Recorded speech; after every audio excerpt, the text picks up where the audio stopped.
For our next story, let's talk about Delhi. It's India's national capital, home to around 30 million people. But every year, these 30 million people wake up to a thick smog. Headlines scream about inaction. Doctors worry about lung health. And residents panic by masks and air purifiers. Toxic air is bad for our bodies, no doubt about it. But how bad is it for our mental health? A new government report is out. It says poor air can lead to anxiety and depression. It can also lead to other mental disorders. Our next report tells you why a battle for clean air is also a battle for mental health. Every winter, the skies of New Delhi turn a hazy grey. Residents wake up to smog. Schools are shut. Construction is banned. Masks are back on. And there's a scramble to tackle pollution. We know that toxic air affects lung health. But it looks like our mental health too gasps for clean air. It was part of a report by the Delhi government. It was submitted to the National Green Tribunal. The report says air pollution worsens mental health. It leads to feelings of sadness, cognitive issues, and reduced ability to cope with life problems. According to the report, exposure to pollutants leads to many mental health conditions, like anxiety, mood swings, depression, and even psychotic disorders. Fine particulate matter can even enter the bloodstream, affecting the brain. And it's not just an India phenomenon, it's happening across the world.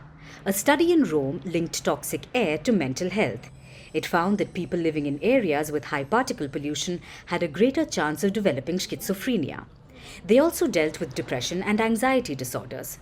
So does improving the air help? Well, it could work. Reducing Rome's average particle pollution by 10% could reduce these conditions by 10 to 30%. Here's what another study says. Air pollution is linked to a decreased quality of life. It increases the risk of depression. It increases the risk of suicidal ideation. Plus, it's linked to diseases like dementia, Parkinson's disease, and autism.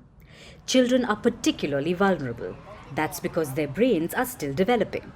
When exposed to bad air, they develop a horde of mental health problems. It ranges from anxiety and could even lead to bipolar disorder. So how do you tackle this problem? The Delhi government's report suggested two things: staying active and seeking help from professionals. But even that is often not enough. Governments must prioritize clean air. They should look beyond poor lung health and look into the other effects of pollution. As for people, they must be aware of the air quality around them, because bad air is an invisible killer. So it's often a problem that governments and countries ignore. And even when they focus, the approach is narrow. It's always about how it affects our health, its effect on the lungs, its effect on life expectancy.